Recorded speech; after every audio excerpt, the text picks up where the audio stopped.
찬미 예수님, 오늘은 5월 12일 부활 제5주간 금요일입니다.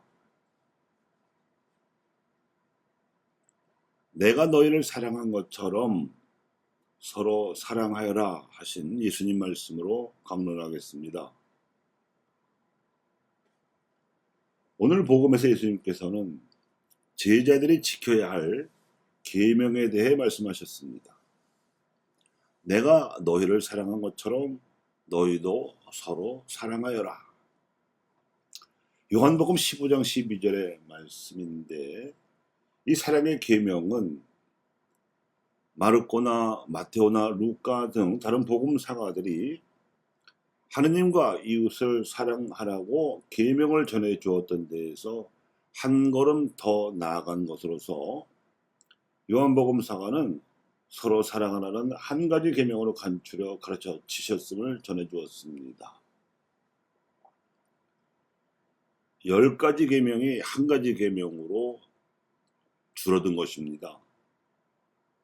그런데 이 한 가지로 줄어든 이 사랑의 계명에는 내가 너희를 사랑한 것처럼 이라는 분명한 기준이 정해져 있습니다. 그리고 이를 풀이하여 말씀하시기를 벗을 위하여 자기 목숨을 바치는 것보다 더 큰 사랑은 없다고 하셨는데, 과연 예수님께서는 제자들을 위하여 자기 목숨을 내놓으셨습니다. 그러니까 목숨을 바칠 만큼 서로 사랑하라는 것이 사랑의 계명입니다.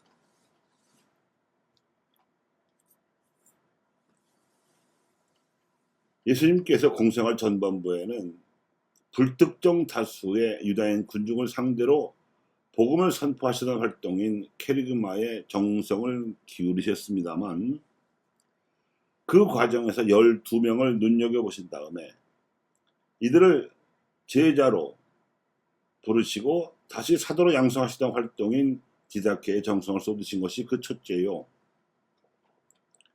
제자 중 하나인 이스카리오 유다의 밀고로 말미암아 초래된 때이른 죽임을 저항하거나 피하지 않고 받아들이신 것이 그 둘째이며, 유다만큼은 아니어도 수제자 베드로를 비롯하여 나머지 제자들 모두가 체포되어 가시는 예수님을 보호해드리지 않고 도망쳐 버렸는데도 십자가 위에서 숨을 거두시기까지 단 한 번도 제자들을 원망하지 않으셨고, 도리어 제자들을 포함하여 당신의 죽임에 가당한 모든 유다인과 이방인들을 조건 없이 용서해 주시고 돌아가신 것이 그 셋째입니다.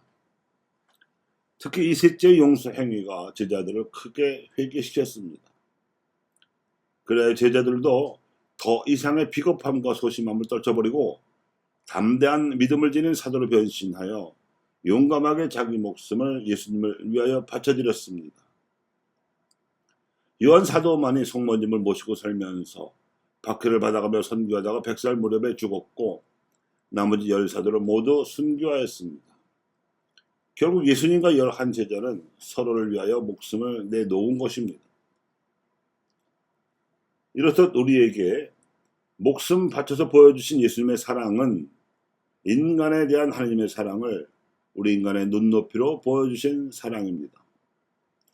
그분은 늘 기도로서 하나님을 아버지라 부르면서 통공하셨고, 하나님께서 일러주시는 말씀을 가르치셨으며 하나님께서 하라고 분부하시는 대로 행동하셨습니다. 그리고 이렇게 하여 이룬 하나님 아버지의 통공을 바탕으로 제자들과도 통공하는 가운데 사랑을 보여주신 것입니다. 그리하여 스승의 갑작스럽고 억울한 죽음 이후에야 비로소 한결같은 사랑으로 대해주시려던 그 사랑을 뒤늦게 깨닫고 나서 제자들은 완전히 바뀌어서 스승을 위해 목숨을 내어놓을 각오로 살았습니다. 스승의 사랑을 깨달은 그 힘이 그 제자들을 사도로 부활시킨 것이라 하겠습니다.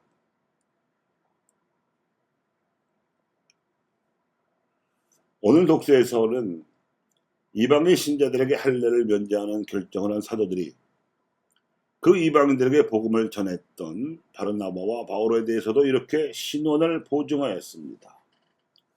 이 두 사도 역시 우리 예수 그리스도의 이름을 위하여 목숨을 내놓은 사람들입니다. 사도행전 15장 26절의 말씀인데, 그러니까 그리스도 신앙의 본질을 담은 유일한 계명이 서로 사랑하는 것이라면 그 척도는 목숨을 내놓는 사랑입니다. 사랑에 관한 예수님의 이 가르침은 아시아의 전통적 가치로 알려진 불가의 자비나 육아의 인과 비교할 때 그 선명한 생애와 실제 죽음의 역사성에 있어서 뚜렷하게 대비되는 진리입니다.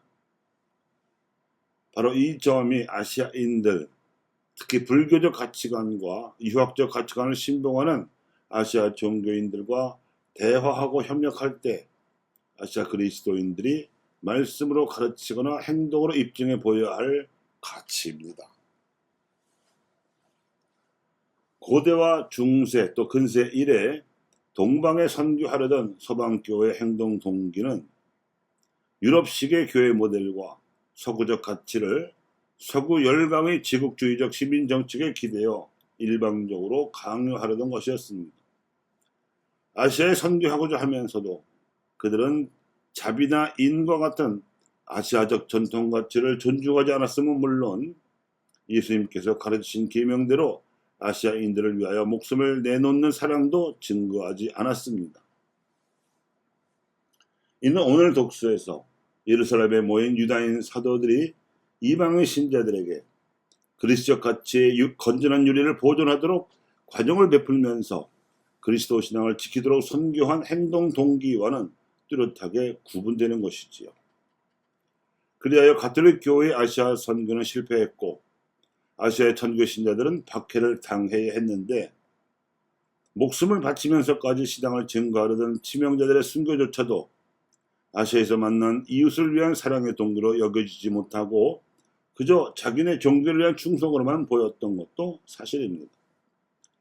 103위 순교상인과 124위 순교복자를 공경하는 한국 천주교 신자들을 바라보는 우리 사회의 시선이 그러합니다. 이제 아시아의 가톨릭 신자들에 의해서 이루어질 아시아 복음화는 인류와 아시아인들의 구원, 그리고 궁극적으로 가톨릭적이고자 하는 우리 교회의 미래가 이 사랑의 가치를 증거할 수 있느냐의 여부에 달려 있습니다.